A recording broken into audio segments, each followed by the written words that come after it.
when you're just a pretty face. Just to be whoever you are is no disgrace. Don't be scared if you don't fit in. Look who's in the reject bin. It's the Raggy Dolls. Raggy Dolls. Raggy Dolls. Raggy Dolls. Dolls like you and me. Raggy Dolls. Raggy Dolls. Raggy Dolls. Raggy Dolls. Made him perfectly. So if you got a bump on your nose or lumps on your toes, do not despair. Be like the Raggy Dolls and say I just don't care. 'Cause Raggy Dolls, Raggy Dolls. Raggy Dolls Raggy are Dolls. happy just to be Raggy Dolls, Raggy Dolls, dolls like you and me. It was early October, and the Raggy Dolls were busy picking blackberries. They were going to make jam. They picked only the blackest and the juiciest berries, leaving the rest to ripen for the birds and mice and other woodland creatures. But they had to be careful. There were lots of thorns. Ow! Said Sad Sack, pricking himself yet again. Haven't we got enough yet? Let's see, said Dotty, who was also feeling a bit tired and scratched. We've got quite a lot, said Princess. Mais oui, said Claude. But remember, when they are cooked, they will not seem so much, n'est-ce pas? Dotty sighed. Claude's right. Come on, chaps, just one more cupful each. Sad Sack groaned.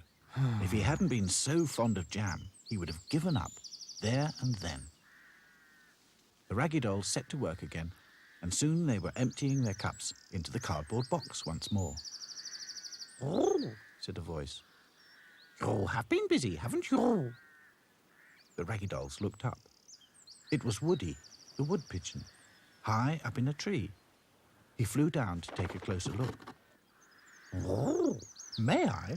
And without waiting for an answer, he picked up a juicy blackberry and swallowed it. very tasty too. Hey, Grumbled Sad Sack. it took us ages to pick those. Yeah, added Back to Front. And I still don't think there's enough. Oh, I didn't mean to be rude. Enough for what? jam. Said Lucy. If only we had something easier to pick. Woody looked thoughtful. Would apples do? He suggested. Why, yes. Said Dotty eagerly. Blackberry and apple jam. Delicious. But where are we going to find apples? Asked Princess. I'll show you. Follow me. Sad Sack and Hi-Fi carried the big cardboard box, while the others tried to keep up with Woody as he flew from tree to tree. Doesn't he know how heavy this is? I don't think he does.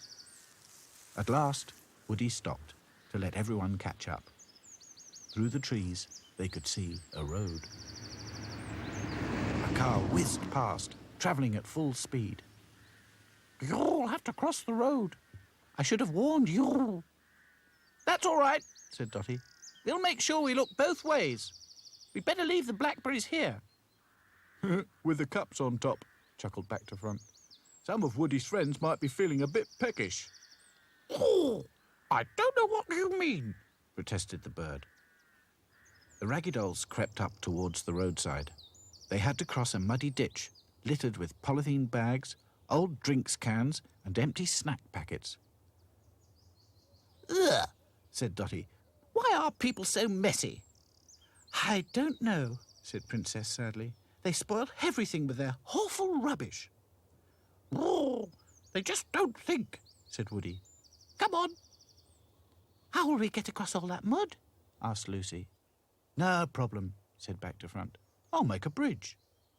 He quickly found a branch strong enough to walk on, and one by one, the Raggy Dolls made their way across. Lucy was last. She was nervous about falling in the mud. Come on, Lucy. Urged Dotty. You'll be all right. Just then, they heard a deep, rumbling noise. Something's coming, Said Hi-Fi. Pa! Exclaimed Dotty. Not only do people spoil the countryside with their rubbish, they also poison the air. Help! called called Lucy, stuck in the mud. While the smoke and dust cleared, the others managed to pull her out. I'm not sure homemade jam is worth all this trouble, she moaned. Sadsack was inclined to agree. We can't give up now, Said Dotty, while the others helped Lucy to get her leg back on. How much further are these apples, Woody? Oh, just across the road, He replied. about a mile or two, not far.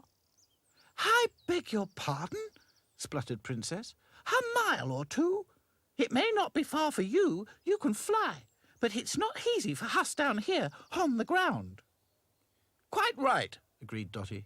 we've come far enough as it is, and we must get back before dark. Woody looked thoughtful again. Oh, He said. would crab apples do? Crab apples? Thought Sadsack, imagining apples walking sideways and snapping their claws. Dotty was suspicious. How far away are they? She demanded, I'll show you. and off he flew, back the way they'd come. Here we go again.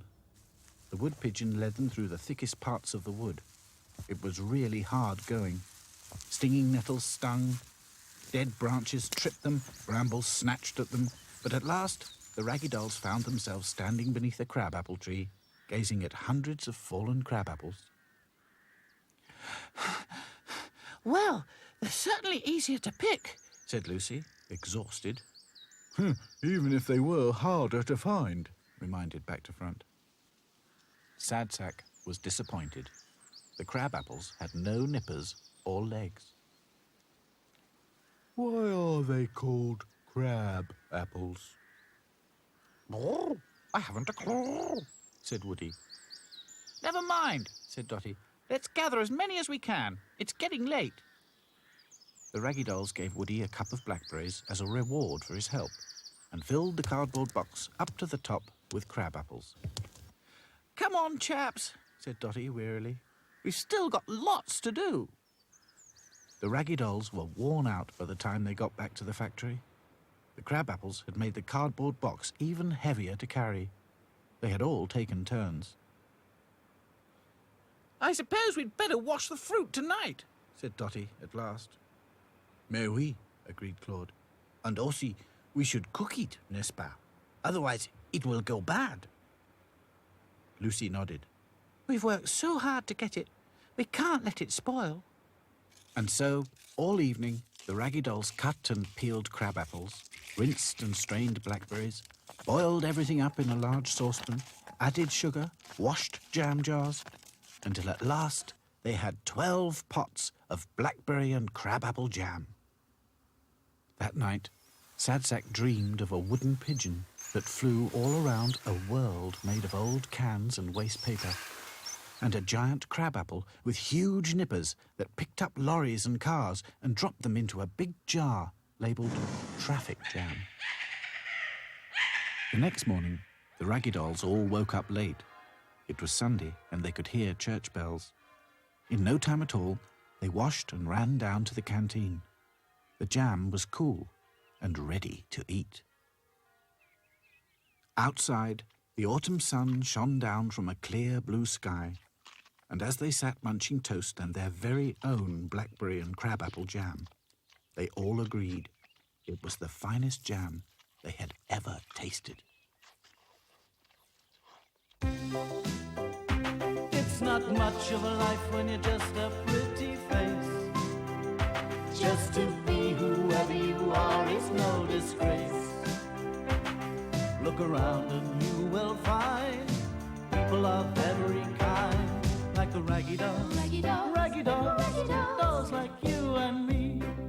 Raggy Dolls, Raggy Dolls, Raggy Dolls, Raggy Dolls, made imperfectly. So if you're not at ease with your knobbly knees and your fingers are